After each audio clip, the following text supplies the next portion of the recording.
Oh boy, oh boy, oh boy, do I have a special treat for you guys in this video. Unedited, archival footage of Baby Wild performing live. What, you can't wait? Okay, here's a tiny teaser. I know, I spoil you.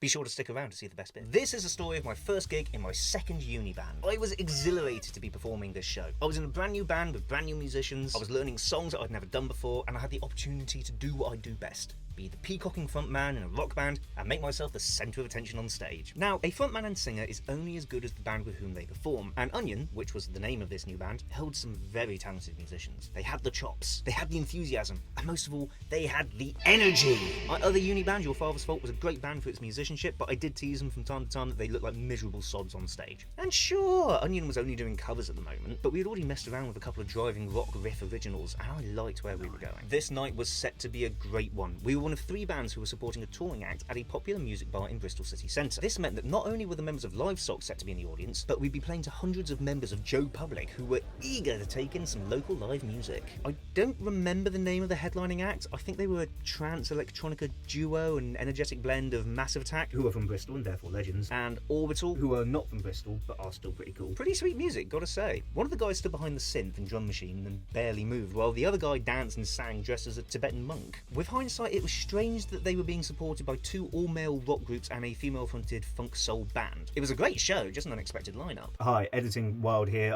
So I found out who I was supporting, a band called Man Like Me, who upon further research were actually some kind of white British indie hip-hop meets 80s something.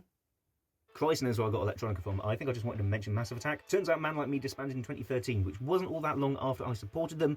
Facts that I assure you are unrelated. Early band practices in Onion were so much fun. It was the right level of messing around and playing great music. We were covering such amazing tracks as Immigrant Song, Come Together and Radar Love. Yeah, that was our vibe. We did an absolutely killing version of Immigrant Song. Sadly, no record of us playing it exists, as far as I'm aware. I remember that my vocal style was particularly aggressive during this time, as I had just gone through my first ever breakup. Nothing like romantic strife to really get that coarse, angry tone to one's voice. We were the 3rd act on, playing immediately before the headliners. As you can imagine, if you've been following these story times, I was perfectly euphoric at not being the last band on for a change. If you haven't been following them, go on, hit that subscribe button. Follow this channel and check out my other musical anecdotes and surreal story times whilst you're at it. I promise you'll enjoy them. We opened with Immigrant Song, hard rock and high octane. Start as you mean to go on, eh? I was so happy to be singing live again. I leapt around the tiny little set like a man possessed, an observation noted to me frequently when I get on stage. Wild Child, remember? It's how I got my name. The sheer amount of adrenaline coursing through us must have been immense. I don't think I stopped dancing for the full performance. We were on stage for about 20 minutes, a very short but very well received set. The last song we played was a tune I'd only learnt a few days prior. That's how new I was to this band. It was a song by everyone's favourite MySpace 4-piece Arctic Monkeys, a frenetic number called Brainstorm.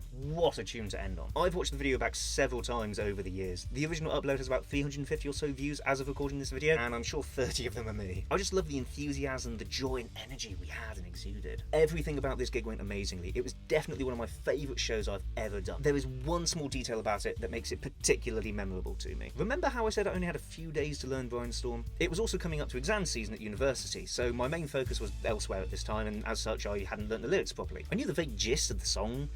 There's this bloke called Brian.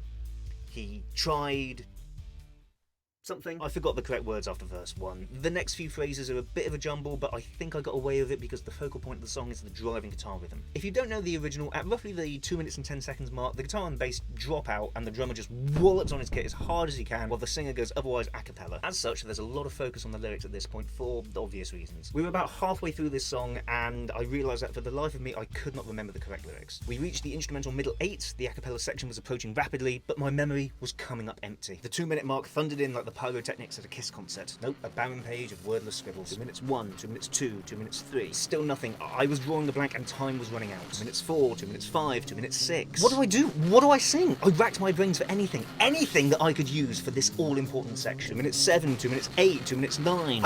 I couldn't believe it. Everything up until now had gone so well. Everyone was watching us. What could I possibly do? Inspiration hit me like the opening chords of a Motorhead gig. The song was called Brainstorm. So I quoted, "Life of Brian." You're not the Messiah, you're a very naughty boy, and you must look on the right side of life before you get crucified, and that's all you gotta know. Brian!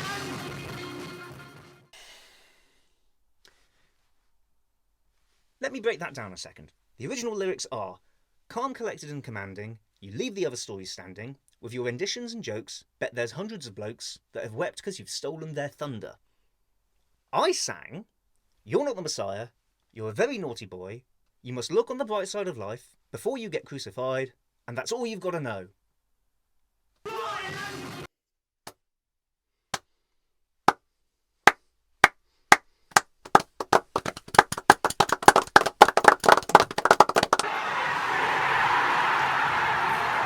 Bob Dylan, John Lennon, Leonard Cohen, Wild from Wild Wild Southwest Child. I think it's important to be proud and respectful of the music and performances you've made in the past, both good and perhaps not so good, if for no other reason than to learn from them. But click here to listen to the story time about how I got this gig in the first place. Spoiler, it wasn't my proudest.